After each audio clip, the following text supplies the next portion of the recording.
भोले बाबा उर्फ नारायण साकरहरी का असली नाम सूरजपाल है। सूट बूट वाले इस बाबा के जब आप किससे सुनोगे तो आप अपने कानों पर विश्वास नहीं कर पाओगे। बाबा ने दर्जनों कांड कर रखे हैं, लेकिन यूपी पुलिस ने इनके खिलाफ एक भी केस दर्ज नहीं कर रखा। इसके पीछे जो वजह सामने आई है वो बड़े ही चौंकाने वाली है। बाबा का इतिहास बड़ा ही दिलचस्प और खौफनाक है।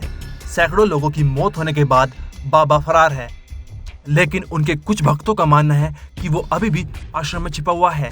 फिर क्यों पुलिस कोई एक्शन नहीं ले रही? आइए इस वीडियो में भोले बाबा या फिर सूरजपाल की पूरी कुंडली आपके सामने रखते हैं। बाबा नारायण साकरहरी की उम्र करीब 60 साल है। वो प्रवचन के दौरान आमतौर पर सफेद कोट और पैंट पहनते हैं और आंखों में काला चश्मा लगाते हैं। उनके अनुयायी, जिनमें से ज्यादातर महिलाएं हैं, आमतौर पर गुलाबी कपड़े पहनती है और उन्हें भोला बाबा के रूप में पूजते हैं। इतना ही नहीं, उनकी पत्नी जो अक्सर सभाओं के दौरान मौजूद रहती हैं, उन्हें माता श्री कहकर संबोधित किया जाता है। यानी पति पत्नी दोनों मिलकर लोगों को चमत्कार की झांसे में फंसा रहे हैं। भोले बाबा उर्फ सूरजपाल यूपी के एटा में बहादुर नगर गांव के निवासी हैं। सूरजपाल के पिता किसान थे और अपनी जवानी में सूरजपाल अपने पिता के साथ खेतों में काम करते थे, लेकिन फिर इनका चयन यूपी पुलिस में कांस्टेबल के पद पर हो गया। अपनी नौकरी के दौरान इन्होंने यूपी के 17 पुलिस स्टेशन में सर्विस करी। नारायण साकरहरी के बारे में बहुत जगह ये आपको देखने को मिला होगा कि वे इंटेलिजेंस ब्यूरो में थे, लेकिन ये गलत है। सूरजपाल लोकल इंटेलिजेंस यूनिट में मौजूद थे। साल 1997 में पुलिस की नौकरी को अलविदा कहा और सत्संग की दुनिया में कदम रखा।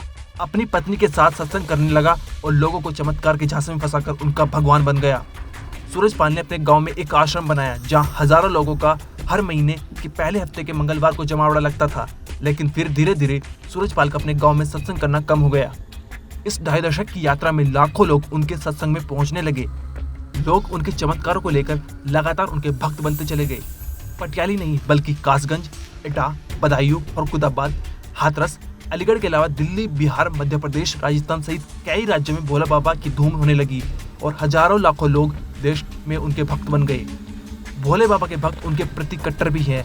कोई भी बाबा की आलोचना सुनना पसंद नहीं करता, लेकिन पूर्व डीजीपी विक्रम सिंह ने भोला बाबा पर यौन शोषण से लेकर अपराध के कई मामले बताए हैं।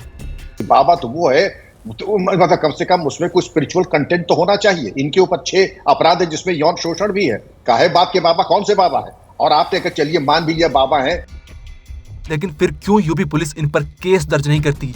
इसके पीछे जो वजह सामने आई है वो ये है कि जब सूरजपाल पुलिस महकमे में था, इन्होंने अपना नेटवर्क बढ़ा लिया और उसी नेटवर्क की वजह से कोई इनके खिलाफ कार्रवाई नहीं करता। लेकिन अब 125 लोगों की मौत की जिम्मेदारी कौन लेगा? ये बाबा जो लोगों को झांसे में फंसाकर उन्हें बेवकूफ बनाता है, या फिर इसके कार्यकर्ता जिनको ये मालूम था कि इस सत्संग में 50,000 से ज्यादा लोग आ सकते हैं? ब्यूरो रिपोर्ट, क्राइम तक।